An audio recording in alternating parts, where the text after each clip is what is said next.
All right. Here we are. We're here to close out strong. My name is Marcus Startzel. I'm the CEO of GumGum. I've been the CEO of GumGum for about 100 days now and learned a lot. It's exciting. And thank you, Brand Innovators, for a great partnership. I'd love everyone on the panel just to introduce themselves quickly, and then we'll talk a little bit about the format. Sounds great. Hello, everybody. This is Oz. I'm head of digital marketing at Genentech. George Hammer. I lead marketing for Marriott's luxury brands. That's St. Regis, Ritz-Carlton, Edition, and more. Thanks. I'm Laura Knebusch. I'm head of marketing at Georgia Pacific Consumer Products. That's brands like Brawny, Sparkle, Dixie, Vanity Fair, Quilted Northern, and Angel Soft. Hi, I'm Sam Manheimer. I am head of marketing at Sakara. We're a wellness brand. We do plant-based meals and supplements. Awesome. Thank you very much. I'm supposed to be doing this. Great. I'm going to go back one. We are going to run this as a sort of interactive debate style, end of day, keep the energy up a little bit. So you see each of the panelists has a agree and a disagree side of their paddle. I'm going to pose a question or a topic, and they're each going to say whether or not they agree or disagree, and then share more about their opinions. Everyone in the audience, when I say agree or disagree, if you agree, if you also want to participate, raise your hand so we can get a sense of how many people in the audience agree or disagree. Topic number one, targeting should continue to focus on who you are versus what you care about at a specific moment. Agree or disagree? Little mixed bag. We got one green. Oh, we got one green. Let's kick it off with the green. I think targeting is still important. We will always continue to target people who care about the subject matter, but we are looking to reach out to people who care about what we're talking about at a specific time of day or when they're in the right frame of mind. So, for example, people who are scrolling at noon at work are in a different frame of mind than people who are scrolling in bed at 10 p.m. or people who are comparison shopping are thinking about something different than people who are looking for deep education. So as an example, we run flash sales late at night because we know that most of our orders take place between 9 and midnight, or we do day parting with our ads. So we have a sleep supplement and we run our sleep supplement ads late at night because that's when people are struggling to sleep. And we run our metabolism supplement ads when we think that people are going to be looking for a snack. Who's got the counterpoint? For us, because I run luxury brands, we want to find people who have the means to pay and willingness to pay. And when you just target based upon the means, so if I go on LinkedIn and try to target CEOs, clearly have the means, right? But the best we can do is 50 to 60% of those people will book a luxury hotel. So there's plenty of people with a lot of income who prefer a great courtyard.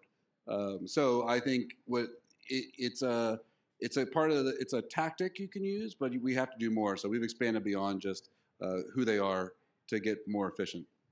Maybe I can add a different dimension. We talked about timing. We talked about income levels. Those are all, part of segmentation based on how you use time. For me in healthcare, it's a matter of state of mind. Today, you might be into funny memes. Tomorrow, you get a diagnosis and you don't want to hear about funny memes anymore, right? You want to hear exactly what you need, which is more about that diagnosis, more about treatment options. So for me, it is incredibly important to see what you care about at this moment as opposed to who you are at every moment. Any more on this one before we go on? Also at the end, instead of opening up for questions, we will open up for questions, but then you can ask the panel if they agree or disagree. So just form your question in the... But aren't the algorithms kind of choosing this for us too, right? They're optimizing based upon the interest graph and what people care about.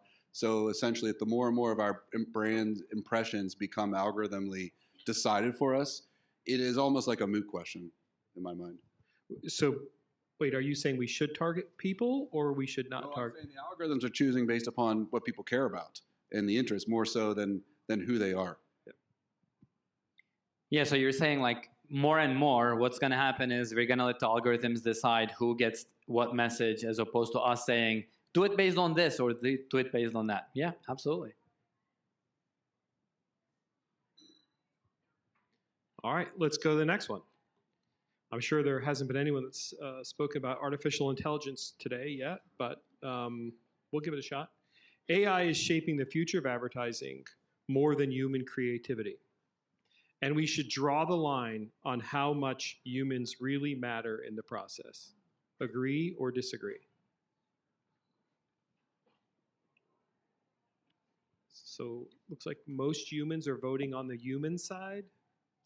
I'm undecided. Undecided. All right. Let's, Laura. Sure. I mean, as we all know, AI is increasingly important for us as marketers and how we reach consumers and how we do our work and how we do it more efficiently. So AI is absolutely important. But I fundamentally believe that true creativity doesn't come from AI. It comes from how humans can leverage AI to take ideas and options to the next level.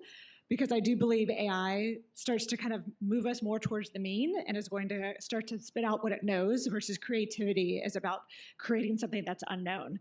And that's what makes it distinct and unexpected. And I think that's where you make the connections with consumers that we need to create long-term relationships. So I defended the same viewpoint. I was at another panel with Google and WPP, but now I want to disagree with that just to make it more interesting. Will there come a time soon where we won't say creativity comes from humans and maybe AI will learn to be very creative and go outside of the box? I don't know. Right now, it's not able to, but it could. My father sent me this like video joke. It's like a dad joke. And I'm like, Dad, this is AI. He's like, no, it's not. I'm like, yeah, it's AI. And he couldn't distinguish it. So will there come a time where creativity will be at a point where we don't understand if it's coming from AI or human beings? I think that at least as of now, I don't know what the future will hold, but AI can't substitute for taste and judgment yet. And so at the moment, at least right now, AI can tell me what headline, for example, will resonate or grab attention, but it can't tell me whether it's leaning too heavily into diet culture tropes, as an example, or it can't tell me whether it is taking a health claim out of context. And so for the moment, we draw a hard line on using AI for things like health claims, or we would never use like AI before and after photos or reviews or things like that for a product like ours.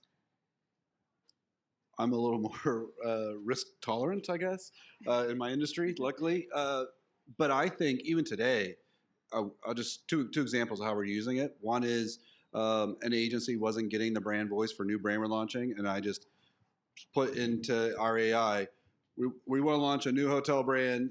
Pretend it's the voice is LVMH meets Elite Traveler meets Abercrombie and Kent, and it created an amazing brand voice document that was 90% there.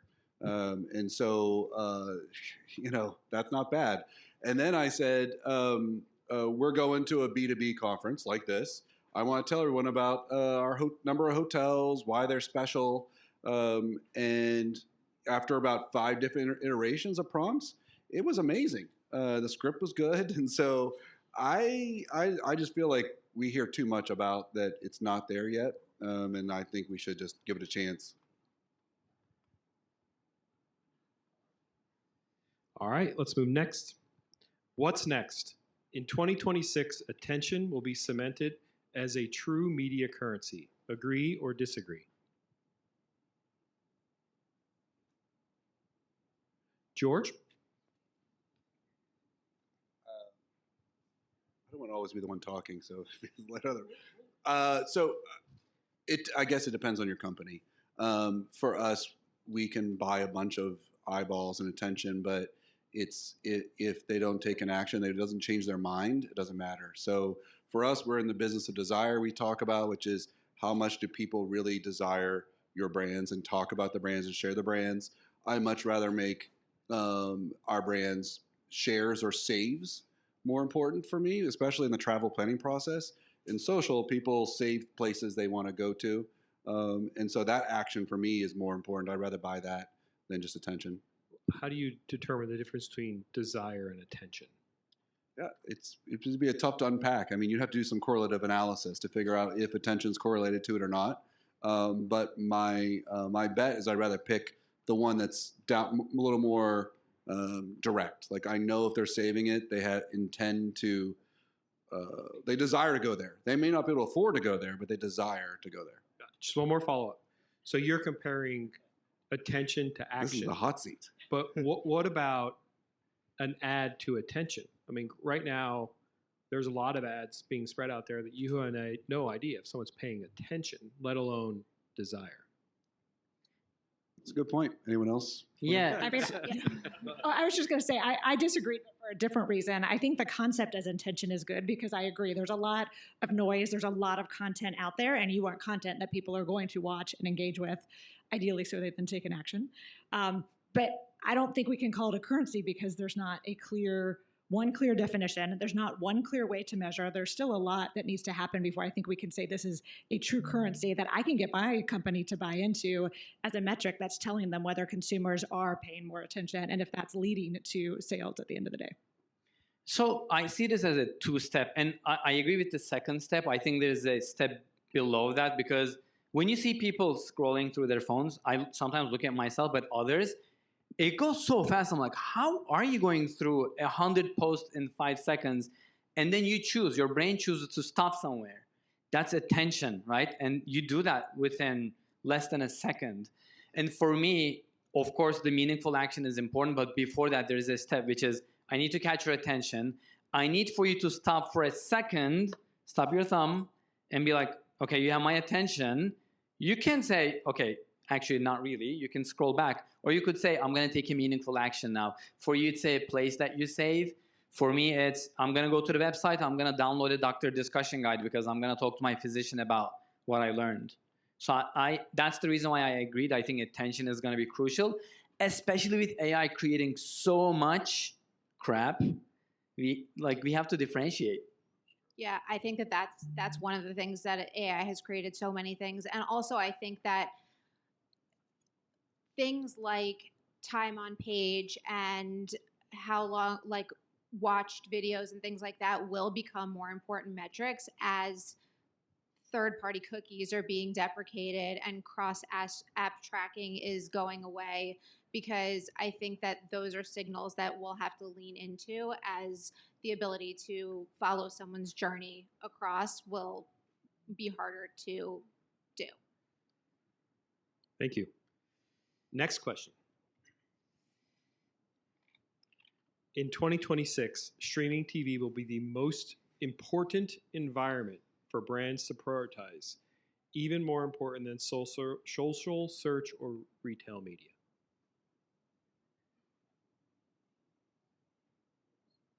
What year are we talking about? 2026.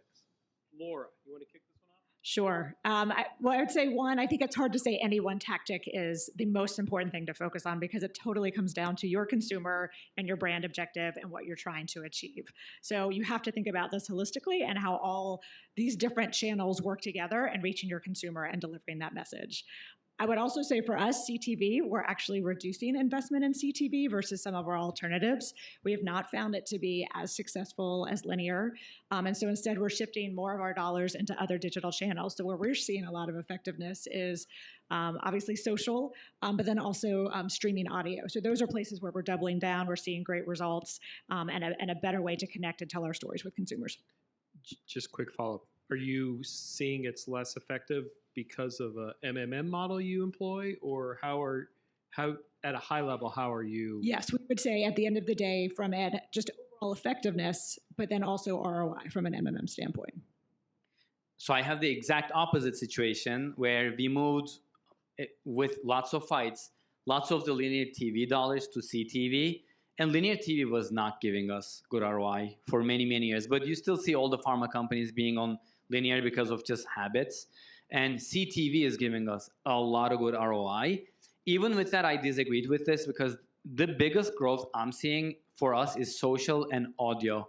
Audio has been the fastest growing piece, but I also agree with Laura. You cannot just choose one. I think it depends on where your consumers are, how they prefer to consume content. I'll give you an example. One of our therapeutic areas is eye care, and our teams were spending so much money on linear TV. I'm like, guys, these people can't see. Like, they have difficulty in seeing. Why are you spending all of your money in linear? They're like, oh, yeah, what should we do? I'm like, audio? They can hear pretty well.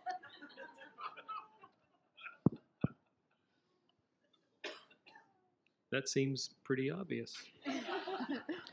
It does, and then there are ingrained behaviors that people take on any brand, and then they move to a new brand. They carry all that culture with them without thinking, why am I investing in certain channels? They look at benchmarks, they look at like these topics at conferences, and they say, great, people are spending this much on linear. I should spend this much on linear. That's why it's always good to connect to what your customers need and where they are, and the insights.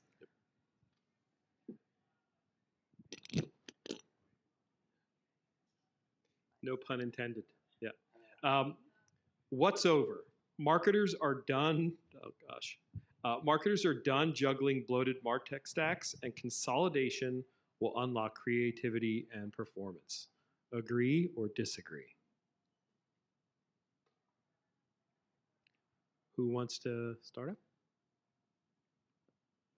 I'm happy to go again. I feel like I'm being very negative. I've disagreed with everything. And all of these are like, it depends. So do I think marketers want to be done with their tech stacks? Yes. I would love to have a much less complex tech stack and not have to navigate all the different vendors we use and how to integrate everything and how to make it work seamlessly. That being said, I don't think there's a solution out there that can deliver on kind of the promise of this statement around really kind of that consolidation, unlocking creativity and performance. Even the big houses like an Adobe or a Salesforce, they don't have all the tools we need today. And those tools are evolving so rapidly, particularly because of AI. So unfortunately, I see this as continuing to be somewhat of a complex space to continue to navigate, at least for the next few years. I'm working hard to connect everything to Copilot, so there is one place for people, and let my tech team figure out all the back end. But it's like, to connect Sprinkler to Copilot, so I don't have to go in that to find out how my social post did. It's already connected to our web analytics and digital and stuff. So I do think there'll be one interface for marketers so that we don't have to deal with that stuff. And then AI and tech it's become a full-time job for someone else because it's a lot to do. Speaking from a smaller company, that larger platforms often come with longer term contracts, bigger tech implementations, and require more people to operate them. So for us, it is often easier for us to go with smaller platforms that we can test into, implement quickly, and then if they don't work, we can pivot and move into something else. And for us, that unlocks creativity and performance and also budget. So that works well for us. Maybe to quickly add, we were going there for a few years, and then the agentic AI thing happened, and now there are 35 initiatives that are planning to implement an agentic AI, and they're all on different platforms. So it's going to be a nightmare to govern and really connect everything together. I don't know how this many companies can make money too.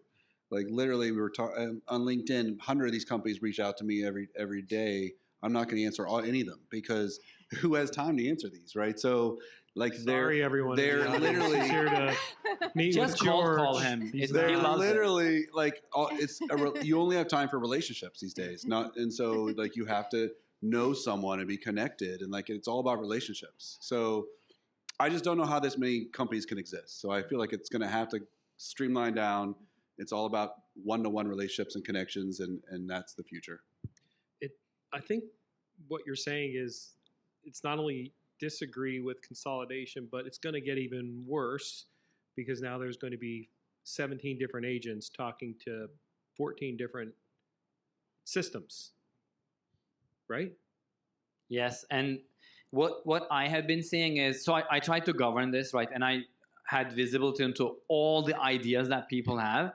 there are some specific business ideas that are actually going to be really impactful. I want to do it, but it's only being met by this specific vendor that does this thing that doesn't work with AWS, for example. And my system is on AWS, and I have other agentic AI. So it becomes very hard to manage which parts to prioritize and where to do an exception that, we're not going to be having this agentic AI that integrates into our platform. But you cannot say if it doesn't integrate, then we're not doing it, because then you're missing a huge business impact opportunity as well. Right. Yeah, I mean, I think of our, inside of our business, we have a few different projects going on right now, like how to pull reporting and Salesforce into one dashboard that someone can make a quick decision off of. But it is difficult. That is the promise of an agent.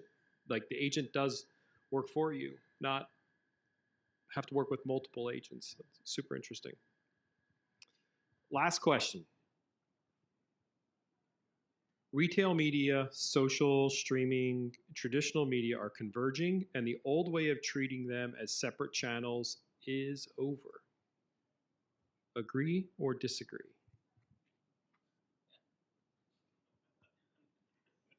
Right in. Is that the middle? It's kind of the middle, yeah. You want to start? I'll start. Yeah. Yeah, I mean, we don't really look at separate channel performance anymore. We don't really look at last click attribution. For us, we are in our category, we're a premium purchase. Supplements are a high intent considered purchase, and so it takes someone seeing us in probably 4 different places before they're going to even come to our website. They need to see us on a shelf, on social media, listen to us on a podcast. They probably need to hear us in a number of places before they're coming to purchase. So for us, we need to tell one story in a lot of different places before before anyone's going to purchase. So it doesn't make sense for us to be looking at separate channel performance anymore. And as we move deeper into retail over the course of the next year, that will make even more sense for us. So we're looking at influencers who can speak to both our retail partners and D2C. But how do you optimize across channels then? Do you move money from one to the other, or you just look at it holistically? Yeah, we move money from one to the other. So you do look at channels. We look at channels. Yeah, of course. I mean, we look at channels, yes. Yeah, I would say, kind of just building on that, like, we plan audience first. And so that's why I agreed with this, is because it's less about, I'm not trying to go do something in online video versus streaming. I'm trying to find a certain audience. And for that audience, I'm trying to drive something within the consumer funnel, awareness or conversion. And retail media can be both. Social can be both. Audio can be both. I can do almost any objective across almost any medium. So it is more about thinking about the right medium for that audience at the right time. And so we do look at them separately, but our plan is done at audience first, making sure at the end of the day we're meeting that objective. Definitely yes to that. That's why I was like right in the middle. We still have a huge focus on channels because of many reasons. One of them is, before I put any content out there, I try to understand which channels am I using, because then the content that I'm creating is going to be different. If I'm on Instagram Reels versus somewhere else, that really shapes how I create content.